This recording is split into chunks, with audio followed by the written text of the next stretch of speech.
Welcome back to my channel. അപ്പോൾ എല്ലാവരിലും ശ്രദ്ധയുളവാക്കിയ ഒരു ന്യൂസാണ് ശംഖുവിന് ബിർനാണിയും പൊരിച്ച കോഴിയും വേണമെന്ന് പറഞ്ഞത് അല്ലേ.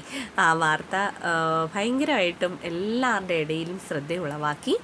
അതുകൊണ്ട് മന്ത്രി കേട്ടു, മന്ത്രി അത് പരിഹരിക്കാമെന്ന് പറഞ്ഞിട്ടുണ്ട്.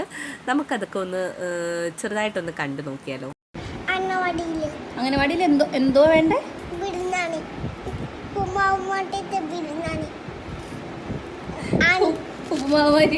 ബിരിയാണിയും എന്തോ പൊരിച്ച കോഴി.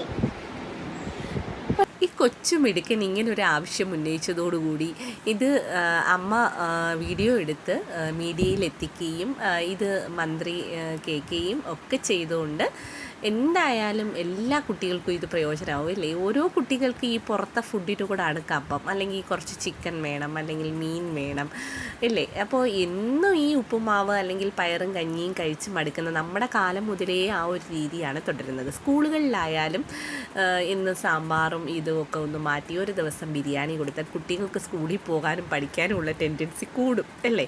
തീർച്ചയായിട്ടും ഇവിടെ നോക്കിക്കേ, നെടുമങ്ങാട് 2 അംഗൻവാടിയിലാണ് ബിരിയാണി കൊടുത്ത് കുട്ടികളെ സർപ്രൈസ് ആക്കി. എന്ത് സന്തോഷത്തോടു കൂടിയാണ് ആ കുട്ടികൾ അത് കഴിക്കുന്നത് അല്ലേ.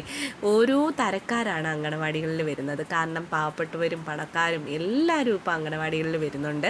അപ്പോൾ അവർക്കെല്ലാം ഒരുപോലെ ചിലപ്പോൾ ബിരിയാണി ഒന്നും വാങ്ങിച്ചു കൊടുക്കാൻ നിവൃത്തിയില്ലാത്ത കുട്ടികൾ കാണും. ഇവർക്കൊക്കെ ഒരു എന്തായാലും ഗവൺമെൻറ്റിൽ നിന്ന് ഭാഗത്തുനിന്ന് ഫുഡ് കൊടുക്കുന്നുണ്ട്. അത് കുട്ടികൾക്കൊരു 10 കുട്ടികളാണെങ്കിൽ ആ കുട്ടികൾക്ക് ഇഷ്ടപ്പെട്ട രീതിയിലുള്ള ഭക്ഷണങ്ങൾ കൊടുക്കാൻ ഗവൺമെൻറ് തീരുമാനമെടുത്തു കഴിഞ്ഞാൽ അത് കുട്ടികൾക്ക് പഠിക്കാനും സ്കൂളുകളിലേക്ക് വരാനുമുള്ള ടെൻഡൻസി എന്നെ വർദ്ധിപ്പിക്കും അല്ലേ.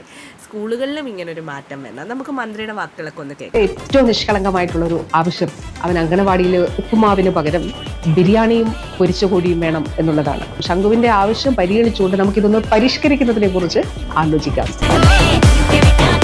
അവൻ്റെ ആവശ്യം പരിഗണിച്ചു എന്ന് അറിഞ്ഞപ്പോഴുള്ള അവൻ്റെ സന്തോഷം അത് ആ മുഖത്ത് കാണാനുണ്ട്, അവൻ്റെ ആ ചിരി മുഖത്ത് കാണാനുണ്ട്. ഈ കൊച്ചുമിടുക്കൻ്റെ ഒരു ആവശ്യം ഉന്നയിച്ചതോടുകൂടി ഒരുപാട് കുട്ടികൾക്ക് അതൊരു പ്രയോജനമാകും. എല്ലാ ഗവൺമെൻറ് സ്കൂളുകളിലും ഇങ്ങനൊരു മാറ്റം അനിവാര്യമാണ്. വീഡിയോ ഇഷ്ടപ്പെട്ടെങ്കിൽ ലൈക്ക് ചെയ്യുക, സബ്സ്ക്രൈബ് ചെയ്യുക, കമൻറ്റ് ചെയ്യുക.